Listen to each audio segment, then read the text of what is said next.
Nous sommes aujourd'hui avec Thierry, le propriétaire de Mine de Rien, une librairie partenaire du salon Livre dans la boucle, qui va nous présenter 2 ou 3 auteurs présents à cette édition de septembre.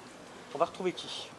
Alors, comme chaque année, il y aura environ une quinzaine d'auteurs de bande dessinée qui sont présents au salon, d'horizons un peu divers. Et parmi les 15, dont on va dire une douzaine, c'est déjà bien précis. Je vous ai sélectionné 3 auteurs qui seront là donc, en septembre. Je vous donne les 3. Allons-y. Alors, il y a Max de Radigues, auteur belge, qui vient de sortir une BD chez Casterman, un super polar qui promeut avec le polar de l'été. C'est un récit complet, un petit tome, c'est du noir et blanc. Les influences, c'est plutôt Jim Thompson et puis Tarantino pour simplifier. Tarantino au cinéma et Thompson en littérature. Et c'est l'histoire d'une jeune maman et de son fils qui viennent de braquer une banque. Et le bouquin est une sorte de roadbook. Ils sont poursuivis par les flics et par les commanditaires du braquage parce que rien ne va se passer comme prévu. C'est touchant, on est dans la vraie BD d'auteur, il y a un côté intimiste, puis un côté très spectaculaire, les codes du polar. C'est une petite merveille, ça se lit tout seul, ça se prend pas au sérieux, puis en même temps le scénario est très bien construit, c'est une belle ligne claire, c'est hyper touchant, jusqu'au petit coup de théâtre à la fin, voilà, et ça se lit. Voilà. Le polar de l'été. Le petit Max polar de de l'été, voilà, c'est très très bien. Il fait beaucoup de BD jeunesse en général, voilà, et très peu de BD adultes. L'étape gloire locale, c'est Berthe, voilà, c'est un byzantin qui sort une BD de temps en temps. Là, c'est un recueil de BD et d'illustrations faites à droite et à gauche. J'ouvre pour voilà, si on trouvait un pas trop trash.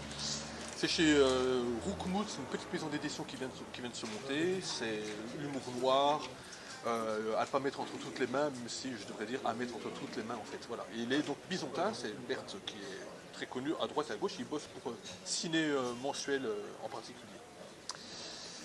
Et puis parmi les auteurs, Fabrice Caro, de son vrai nom, qui fait dans la BD également d'humour, noir et blanc, c'est très souvent autobiographique. Son nouveau bouquin s'appelle Pause, qui est sorti il y a quelques semaines seulement. Il revient après presque un an de silence, c'est un type qui est très très productif. Et il y a 2 ans, il a sorti une BD qui s'appelle Zai Zai Zai Zai, qui était un énorme succès, qui a été réimprimé au moins 10 fois vu le succès énorme. Et ce succès inattendu, mais amplement mérité, l'a un peu traumatisé. Et dans Pause, il raconte comment le succès de Zai Zai Zai Zai l'a complètement séché et l'angoisse de faire un livre à la hauteur de l'attente suscitée par le succès de Zai Zai Zai Zai. Et il raconte ses problèmes existentiels, la recherche du bon gag, voilà. Et c'est très drôle, bien évidemment. Voilà. Comme tous les Fab Caro. Tout comme tout Fab Caro. Donc 3 BD qu'on peut retrouver chez Mine de Rien, rue Berceau. En pile. Voilà. En pile. Mine de Rien qui est ouvert depuis 3 ans.